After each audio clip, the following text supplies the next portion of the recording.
Vamos à palavra do Senhor. Ageu, capítulo de número 2.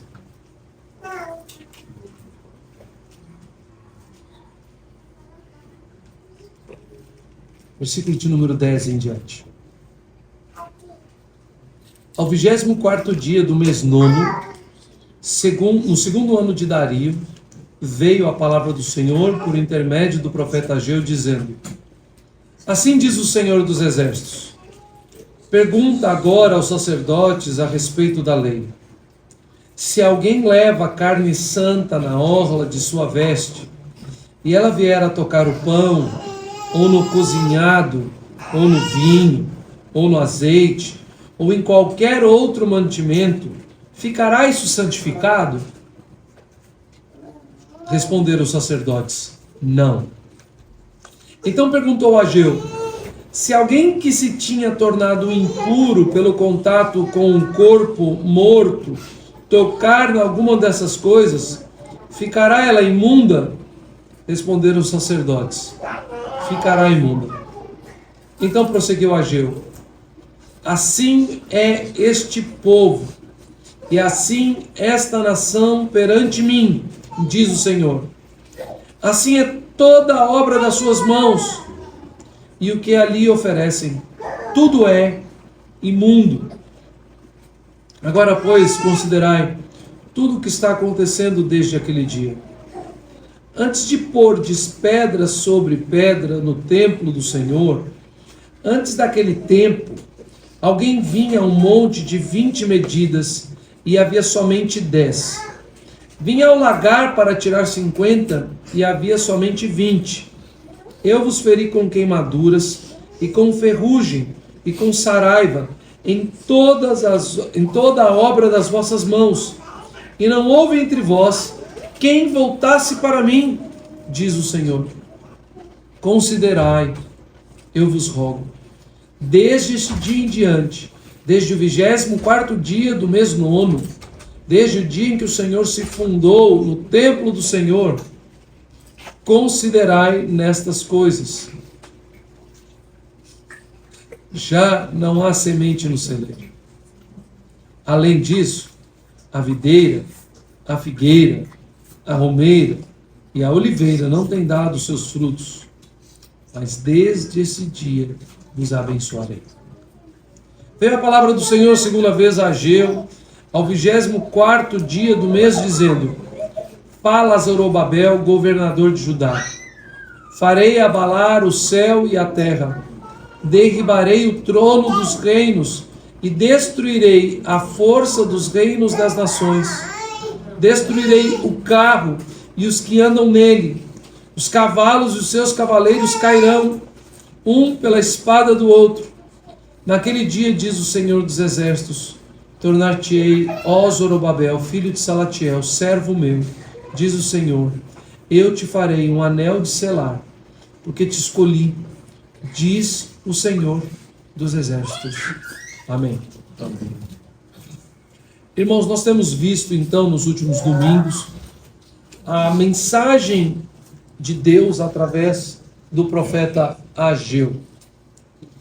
E, na verdade, esse versículo 10, em diante do capítulo 2, ele é como se fosse uma chave fechando todo o conteúdo que foi apresentado até aqui. Alguns argumentos nós precisamos entender que são repetidos. Por exemplo, quando ele diz no versículo de número 15, na parte B, diz: Antes de pôr pedra sobre pedra no templo do Senhor, antes daquele tempo, alguém vinha a um monte de 20 medidas e havia somente 10, vinha ao lagar, aí ele diz: Eu vos feri com queimaduras. É exatamente o mesmo argumento que ele já havia feito no capítulo 1, no versículo de número 10. Por causa da sua própria... Por isso, os céus sobre vós retêm o seu orvalho, e a terra os seus frutos. Fiz vir a seca sobre a terra, sobre o monte, sobre o cereal, sobre o vinho. Num lugar ele está usando um tipo de maldição, ferrugem, ou seja, um tipo de castigo. Num outro lugar ele está usando seca. Mas nós temos duas chaves aqui. Deus considerando com o seu povo o porquê seu povo não é próspero. Deus considerando com seu povo o porquê ele não é abençoado. E nós nos lembramos, já desde o primeiro domingo que começamos a pregar Ageu, do texto que está lá no livro de Esdras, capítulo 1. Abram lá comigo.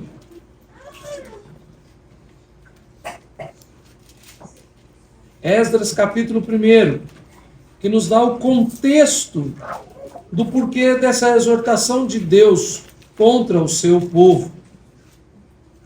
Que diz assim: no primeiro ano de Ciro, rei da Pérsia, para que se cumprisse a palavra do Senhor por boca de Jeremias, despertou o Senhor o espírito de Ciro, rei da Pérsia, o qual fez passar pregão por todo o seu reino, como também por escrito, dizendo: assim diz Ciro, rei da Pérsia, o Senhor. E aqui o nome é o nome santíssimo de Deus, Yahvé. Não é um Deus qualquer, todas as letras em maiúsculo, né? Yahvé, Deus dos céus, me deu todos os reinos da terra e me encarregou de lhe edificar uma casa em Jerusalém de Judá. O objetivo, o propósito, a missão de Deus em enviar o povo de volta para Jerusalém era construir uma casa a Deus. E era cumprir as suas palavras que ele tinha revelado através de Jeremias e que agora deu a Ciro. Olha que interessante. Jeremias havia profetizado antes de Ciro nascer a respeito de Ciro. E agora Ciro, que nasceu em outro canto, em outro lugar, entende que a profecia de Deus estava se cumprindo e que ele ganhou de Deus todas as posses e todas as terras, ou seja, Ciro foi feito muito vitorioso e muito próspero para cumprir a obra de Deus, que era edificar para Yahvé, o Deus dos céus, não era para edificar para outros deuses. Ciro, que não era um crente, não era um judeu, não era um homem temente a Deus, não era um hebreu, foi chamado por Deus para edificar uma casa para o único Deus vivo e verdadeiro, que é o Deus Yahvé, o Deus dos hebreus. Esse é o objetivo. Só que Ageu então chega e fala: mas agora, Ciro, que não é hebreu, que não é temente ao Senhor, sabe da missão que Deus lhe deu. Passados 20 anos, e vocês sequer sabem da missão que Deus lhe deu. Estão perdidos. Perdidos. O seu entendimento está perdido. O que é obra da igreja, o que é obra de Deus, o que é obra de homens, o que Deus quer fazer na sua vida, o que Deus quer fazer na sua igreja, porque Deus te dá o trabalho A ou B, porque Deus te deu muitos filhos, porque Deus te deu poucos filhos, porque Deus ainda não te deu os filhos, porque Deus te fez nascer nessa época, porque Deus te fez brasileiro, porque Deus te colocou em João Pessoa ou em Esperança, né? Porque Deus te colocou aonde colocou, porque Deus faz a sua obra nele. Deus é o Deus da providência, e na sua soberania todas as suas obras de providência são para a glória do seu nome. É isso que Deus está falando aqui em Ageu. Só que ele está terminando com uma cena estranha. É que se nós não tivermos atenção, nós interpretamos de forma muito errada.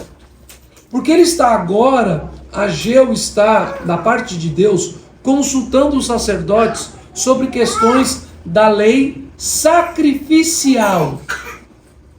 E a lei de Deus, de forma bem básica, nós devemos nos lembrar que ela se divide em 3 áreas. Quando Deus deu a sua lei ao seu povo, quando Deus estabeleceu os documentos legais redigidos por Moisés, através da divina inspiração, o Espírito Santo soprando ao coração de Moisés, e Moisés então escreveu 5 livros da lei, ou seja, tem lei em Gênesis, tem lei em Êxodo, Levítico, Números e Deuteronômio. Quando o Pentateuco foi escrito, durante toda a jornada e a peregrinação do povo de Deus no deserto, depois da saída do Egito, Deus estabeleceu a lei de 3 formas. A primeira delas foi a forma moral, a lei moral. E esta é a base do relacionamento de Deus com o seu povo.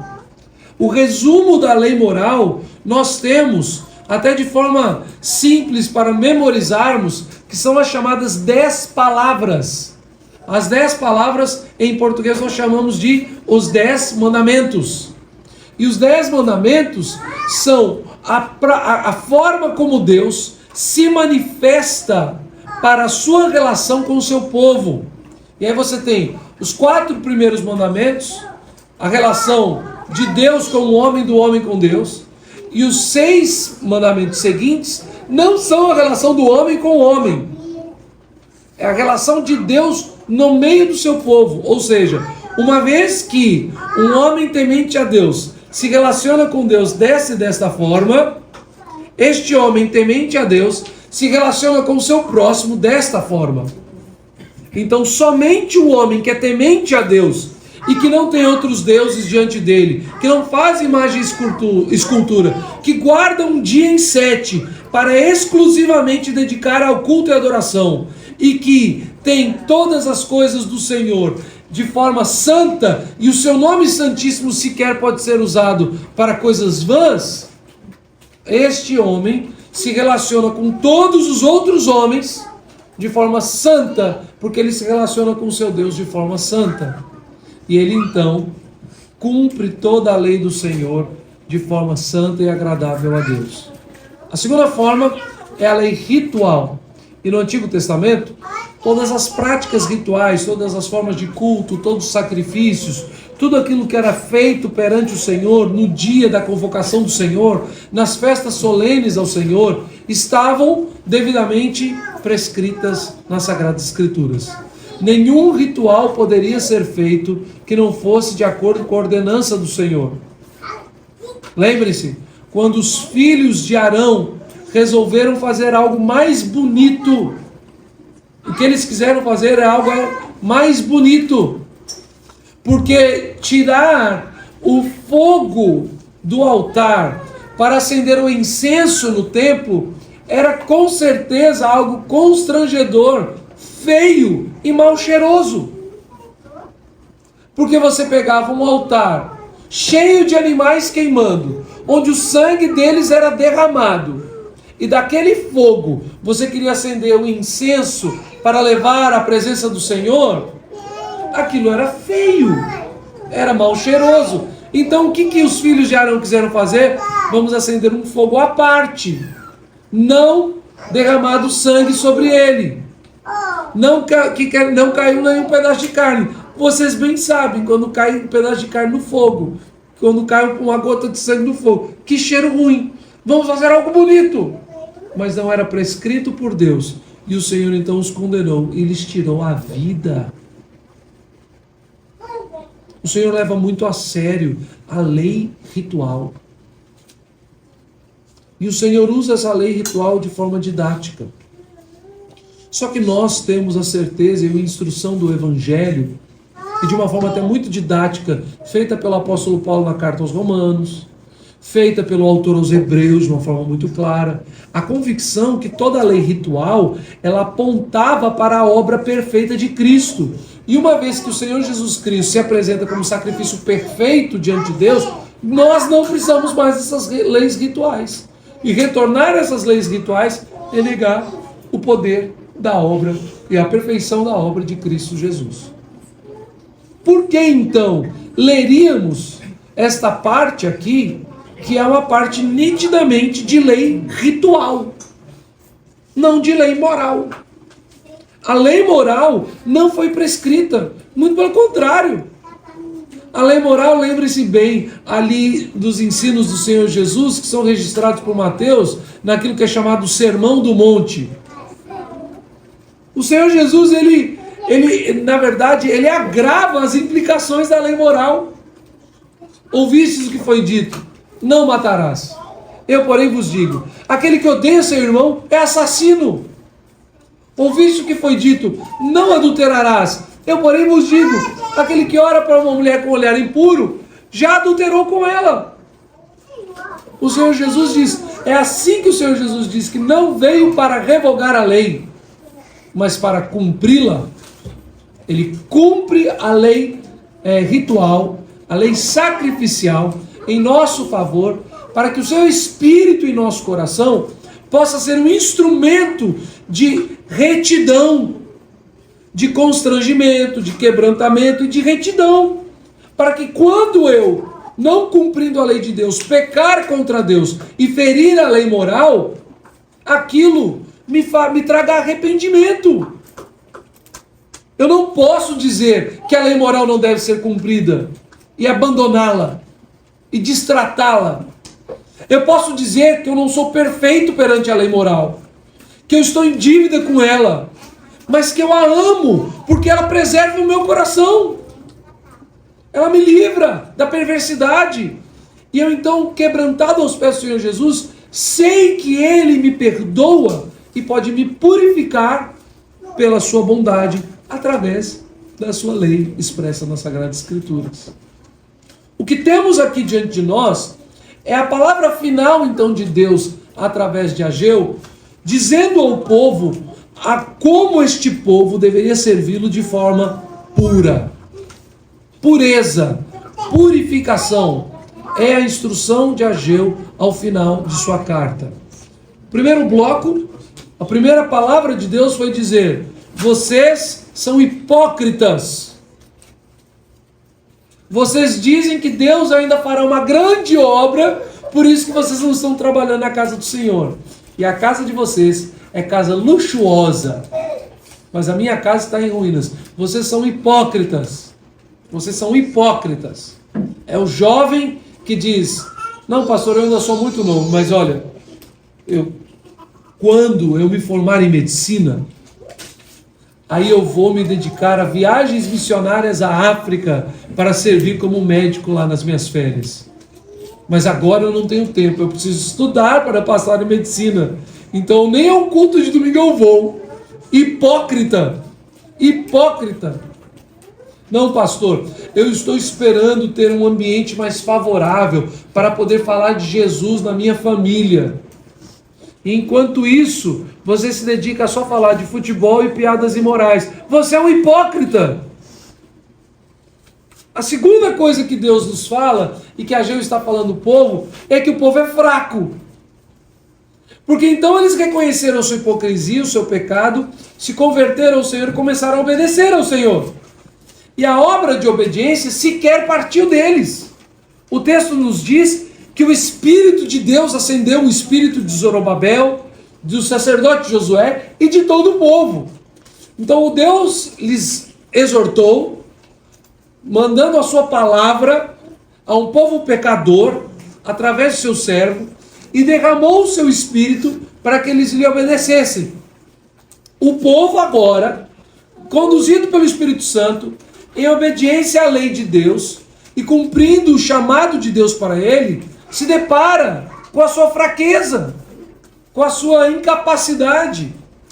E eles estão agora se desanimando novamente, porque veem que a obra do Senhor é grandiosa demais para eles, e que eles são fracos. E a terceira coisa, então, que é o tema da nossa manhã, no dia de hoje, é exatamente isso. Primeiro, eles são chamados de hipócritas. Segundo, eles são chamados, vocês são fracos mesmo. Em terceiro lugar, ele vai dizer: vocês são impuros. Vocês são impuros. E esta é a mensagem dessa manhã. Como um Deus de graça e misericórdia faz a sua obra através de um povo impuro. Como Deus de graça e misericórdia faz a sua obra através de um povo impuro. E sabe para que o Senhor quer que nós ouçamos essa palavra nessa manhã?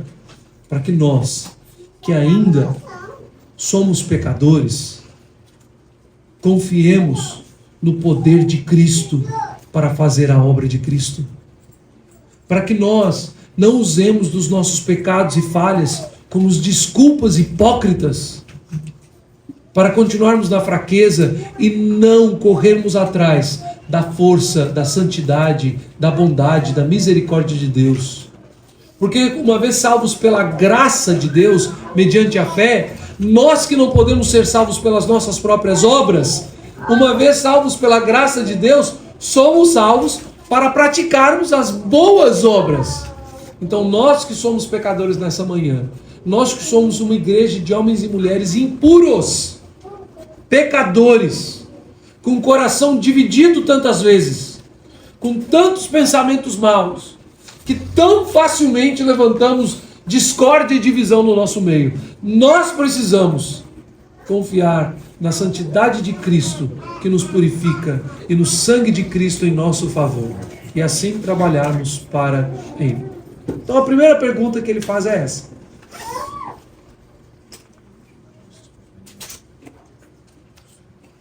Versículo de número 11.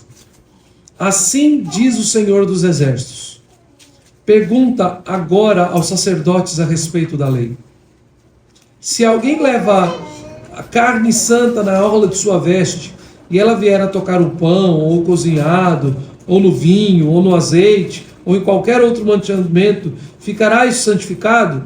Responderam os sacerdotes, não. O que isso significa? A cena é muito distante de nós, não é verdade? Porque ele está dizendo sobre carne santa na orla de sua veste. A pergunta tem direção, então vamos ler português. Meu português não é muito bom assim, mas pobre coitada da minha mãe, uma das excepcional professora de português que está na glória com Cristo, tentou o máximo me instruir.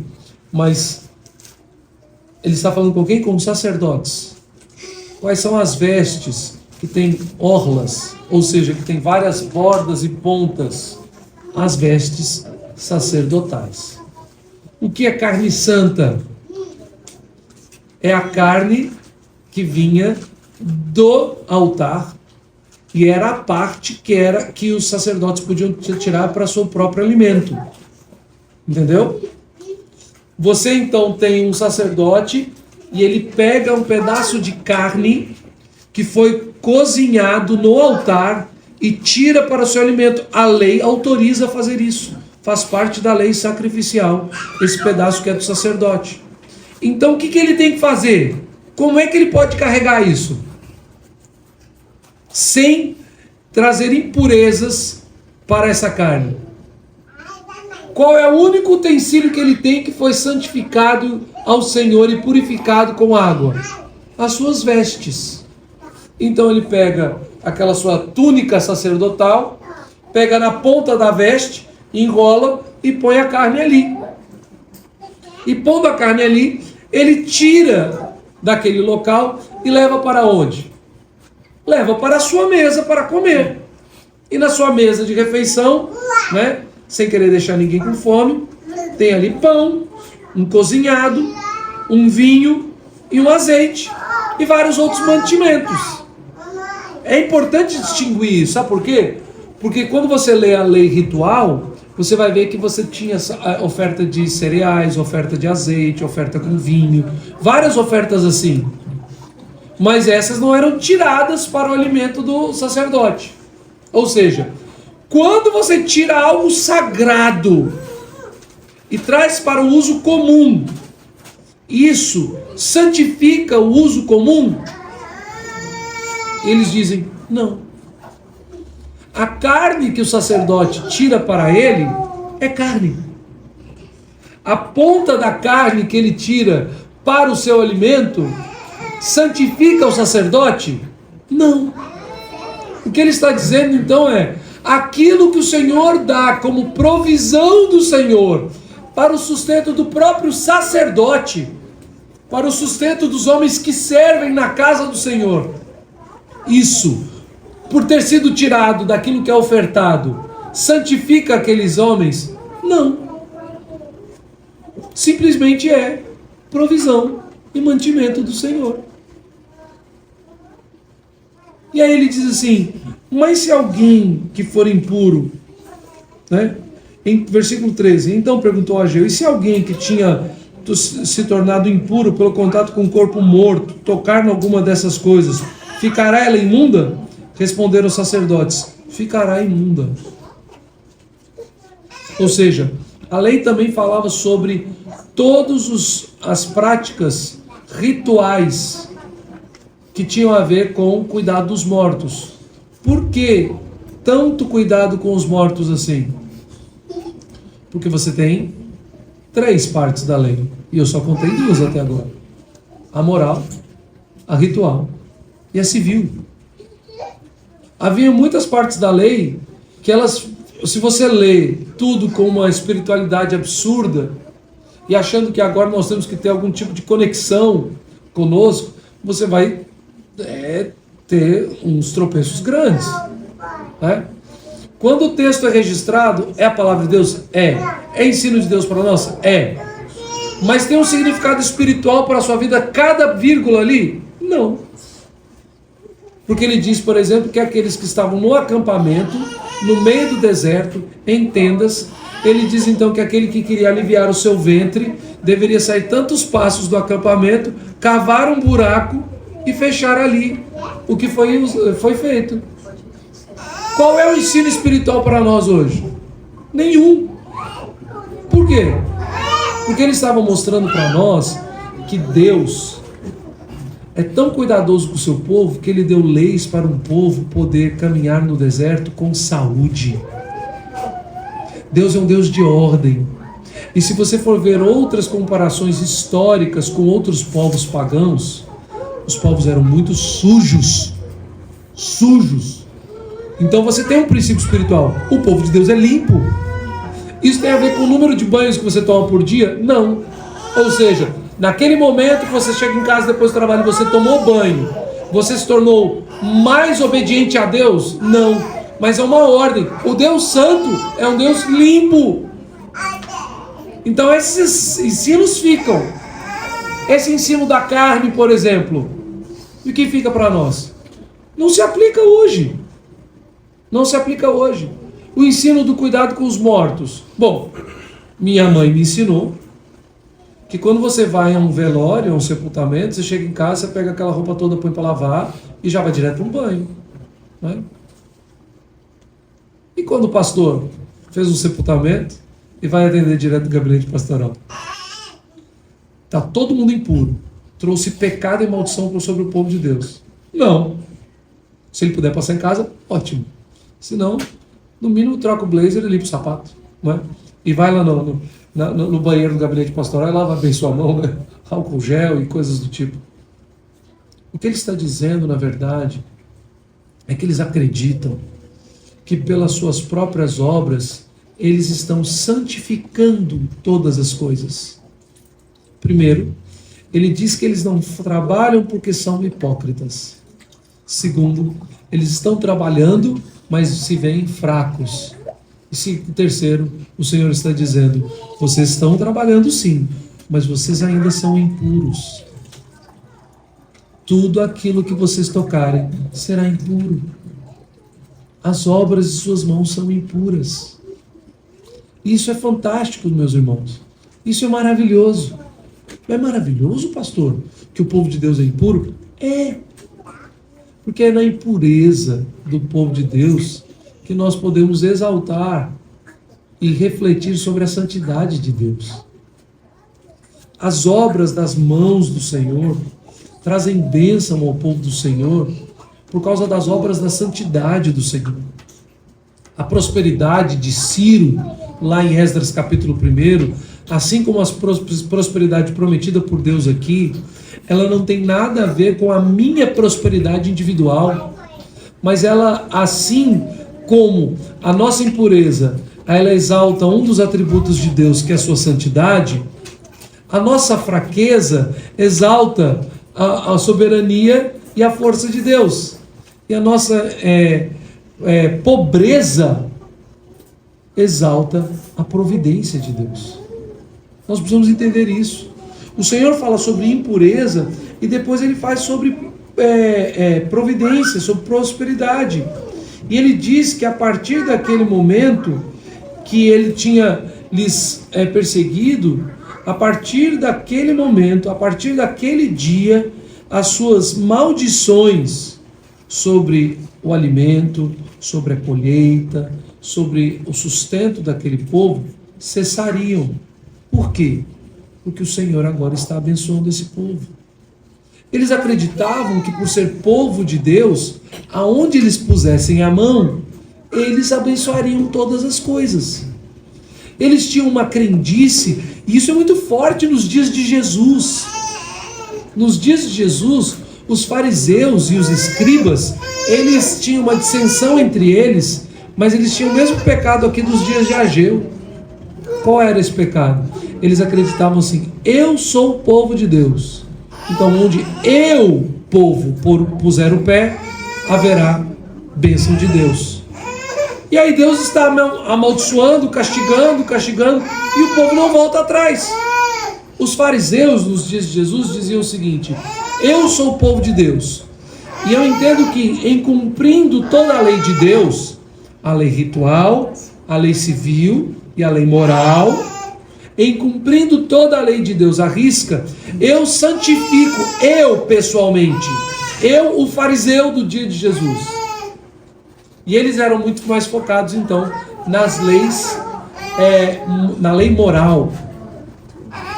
Já os escribas, na verdade, os saduceus, os escribas tinham uma outra versão.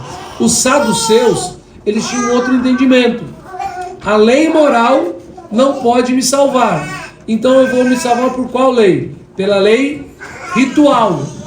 Então eles eram defensores do templo, dos sacrifícios, dos ritos.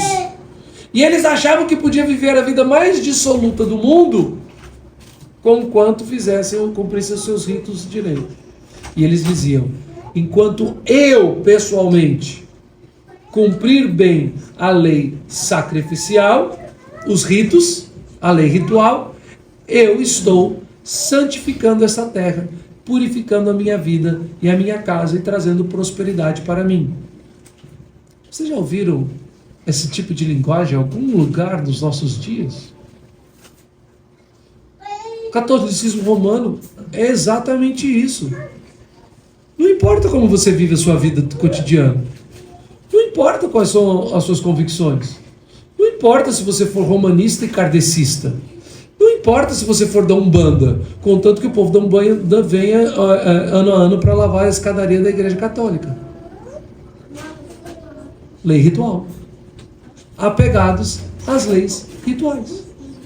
Eles acreditam que não importa o que você seja, as escolhas da sua vida, se você instruir o seu filho nas leis rituais e ele for batizado na Igreja Católica, fizer a primeira comunhão, fizer o crisma, casar na Igreja Católica, isso é um assunto para um sábado de conversa que a gente vai se juntar para isso.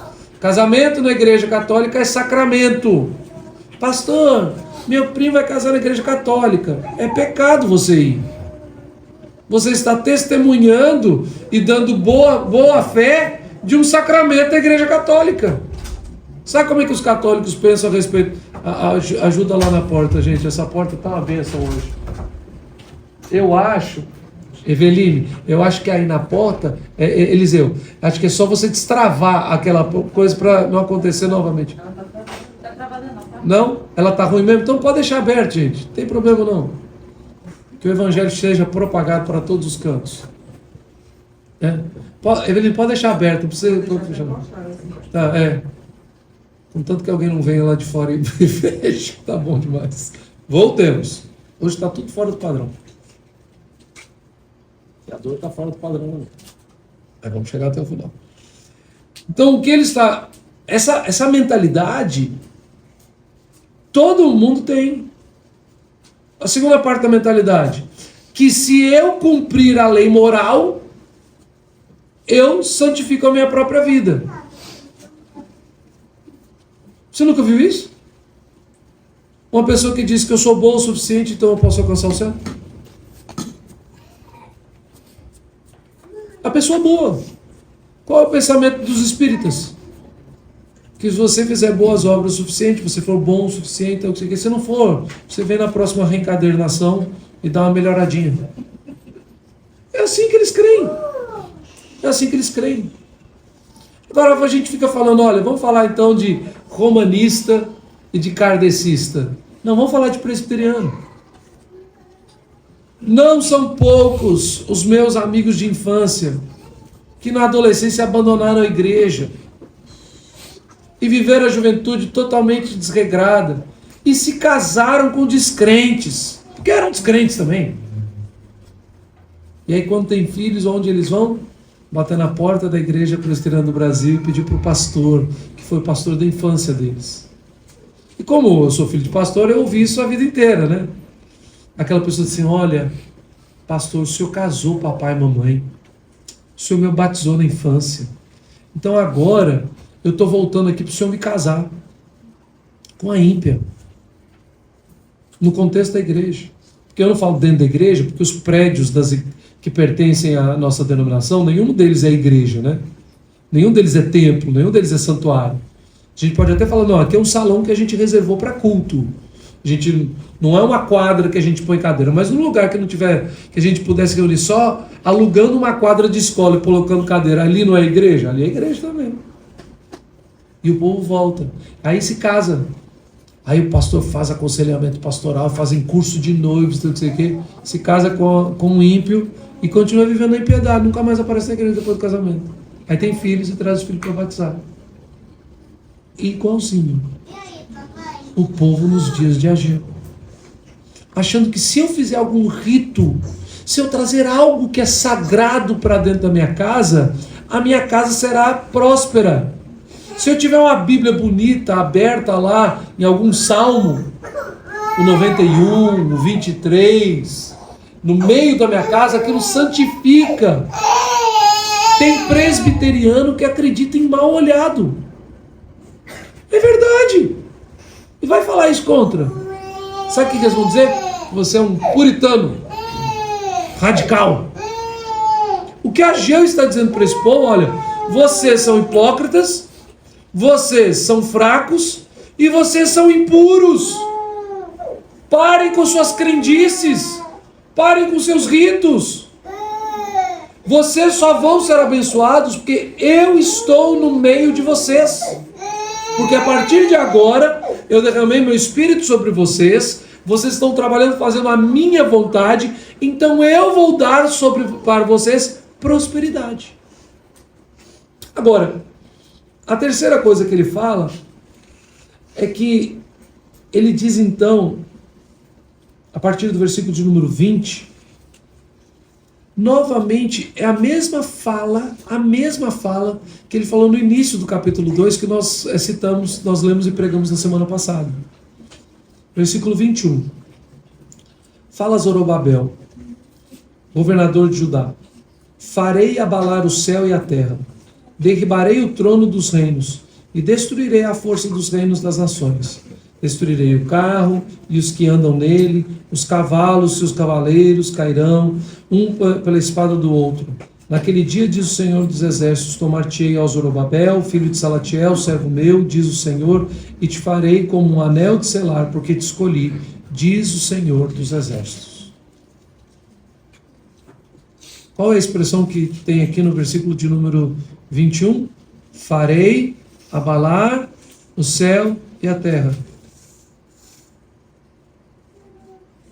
Versículo de número 6 do capítulo 2, parte B. Ainda uma vez, dentro de pouco, farei abalar o céu, a terra, o mar e a terra seca. É a mesma profecia. É a mesma profecia. Linguagem profética tem essas nuances e nós temos que atentar para elas. Linguagem profética tem esses detalhes. Você precisa entender que o profeta ele não faz duas profecias distintas. O profeta ele faz uma profecia só e ela se completa. Então primeiro ele usa a expressão farei abalar e depois ele usa a outra expressão farei abalar, certo? Então é a mesma profecia, só que essa profecia se completa. No versículo de número 6, na verdade ele começa, no versículo 7, ele diz o quê? E encherei, farei abalar todas as nações, e as coisas preciosas de todas as nações virão, e encherei de glória esta casa, diz o Senhor dos Exércitos, certo? Se eu só leio essa parte, eu posso facilmente acreditar que ele está dizendo que ele vai abalar o povo, e que aquele povo de coração abalado virá com as suas riquezas e trará para a casa do Senhor, certo? Agora lê a segunda parte. Farei abalar o céu e a terra, derribarei o trono dos reinos e destruirei a força dos reinos das nações. Destruirei o carro e os que andam nele. Os cavalos e seus cavaleiros cairão, um pela espada do outro. Sabe o que ele está falando na primeira parte do versículo 6, 7 e 8? Sabe quais são as riquezas das nações que virão para a casa do Senhor? Os despojos. E o que é despojo? São as riquezas tomadas dos derrotados em uma guerra. Os povos e as nações não virão voluntariamente trazer suas riquezas ao Senhor. O Senhor destruirá as nações. E aí então, tomará deles todas as coisas que lhe pertencem. Leia então os dois textos juntos. E aí você vai ver a voz do Senhor no versículo 8. Minha é a prata, meu é o ouro, diz o Senhor dos exércitos. A expressão Senhor dos exércitos é o nome de guerra de Deus, que já fica fácil, né? Dos exércitos. Mas toda vez que o profeta do Senhor cita Senhor dos exércitos, é uma profecia de juízo, de destruição. É Deus em guerra. É Deus em guerra. Então, quando você lê que ele vai destruir as forças dos reinos e nações, destruir os carros e o que andam nele, os cavalos e seus cavaleiros cairão um pela espada do Senhor, um pela espada do outro, Deus está dizendo que há um tempo futuro em que todas as nações do mundo serão julgadas por Deus, destruídas por Deus, e que Deus tomará das mãos dessas nações o ouro que é de Deus, a prata que é de Deus. Como assim o ouro que é de Deus? Sim, porque todo aquele que escava encontra o ouro que Deus criou e pôs ali. Todo aquele que escava encontra a prata que Deus pôs ali. Todo aquele que compra a pepita de ouro daquele garimpeiro, na verdade está comprando o ouro que Deus criou.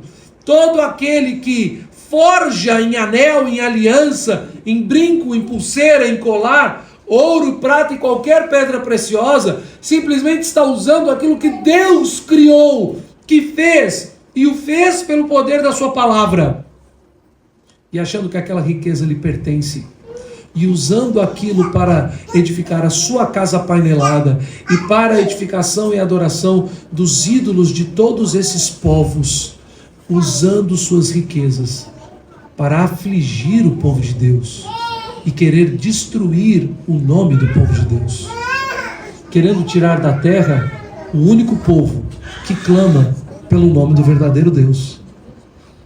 Já pensou que absurdo isso? Simples.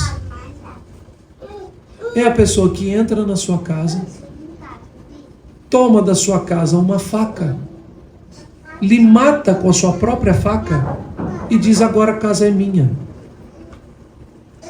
É isso que todo homem deste mundo e toda nação desse mundo que usa da providência de Deus sobre a terra e levanta-se em riqueza e se levanta contra o Deus da provisão, faz. E por que Deus está falando isso para o seu povo? Porque Ele está dizendo a esse povo impuro e alertando: não façam isso também. Porque a carne é minha, a provisão é minha, o templo é meu, é minha casa, a santidade é minha e a bênção é minha. Todo cristão que acha que por sua própria prática e conduta pessoal, pela sua frequência aos cultos dominicais, por ter levado o seu filho ao batismo infantil, por ser fiel dizimista, que a sua obra, a sua intenção, a sua vontade lhe faz alguma coisa e lhe garante alguma coisa, Este cristão é tão tolo como os príncipes das nações deste mundo, que pegam o ouro da terra que Deus criou para usar deste ouro e se levantar contra o próprio Deus. Não sejam tolos de acreditar que vocês podem ser santos pela sua própria santidade, que a sua conduta te faz santo. E nem por isso sejam hipócritas também, de abandonar a lei do Senhor, dizendo: ninguém a alcança, ninguém pode viver por ela. Então, como diria o profeta, deixa a vida me levar.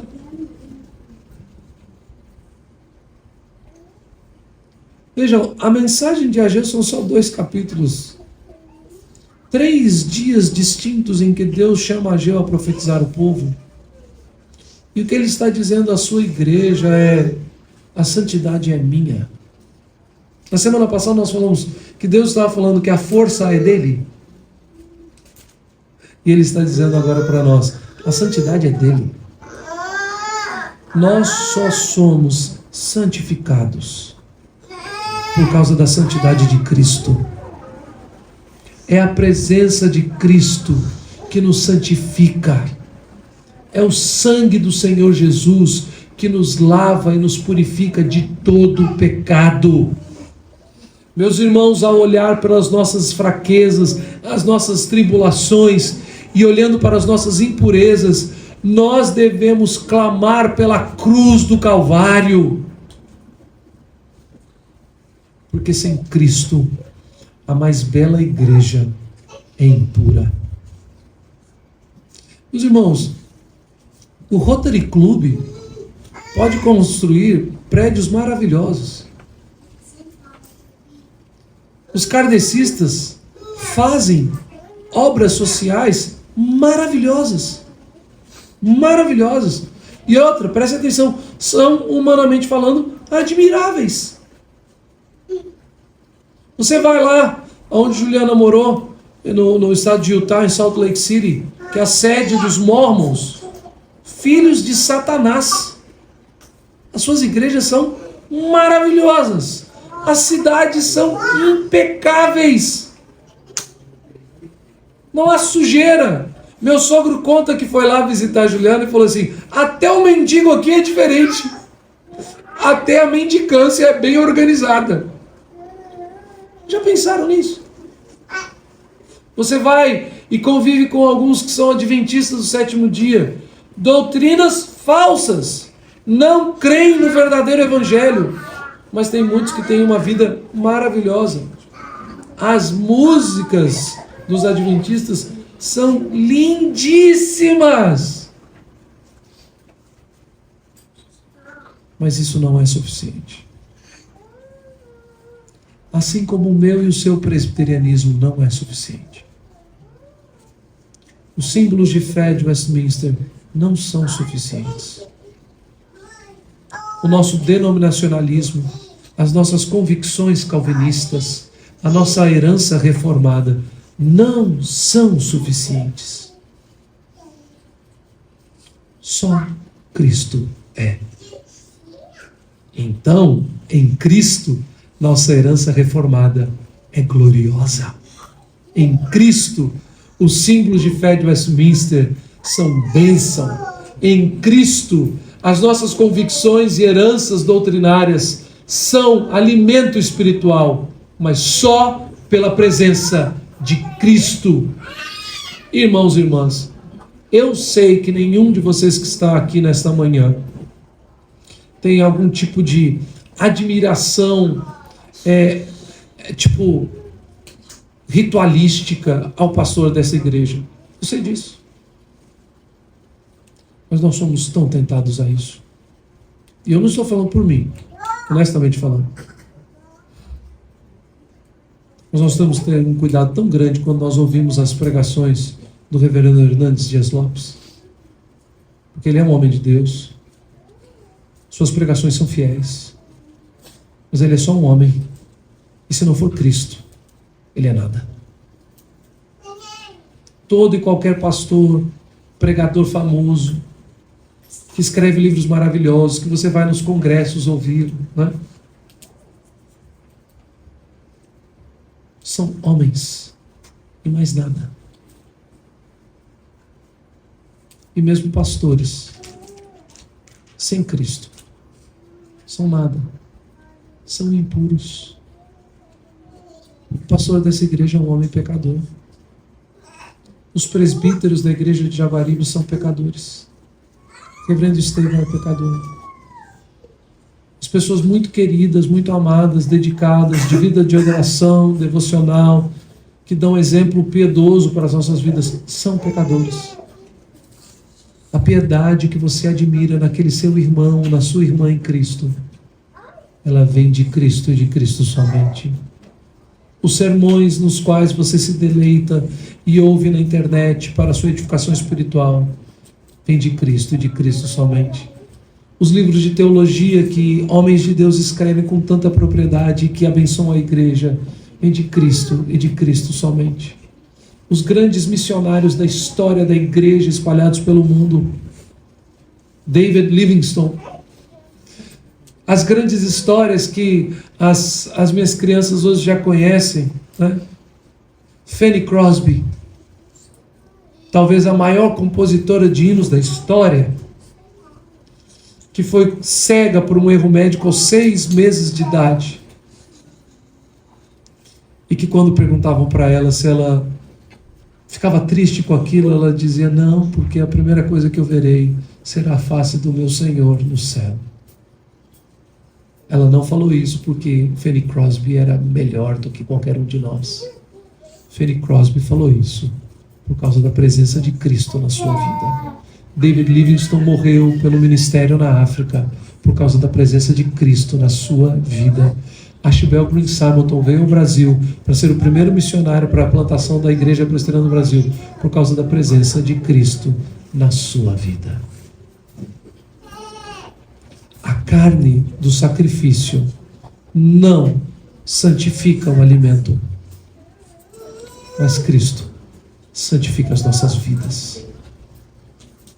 E haverá um momento, que ainda não veio, que Ele virá para vir e julgar os vivos e os mortos. Veja, Ageu promete santidade em Cristo, mas ele também promete juízo em Cristo. Contra os ímpios, juízo.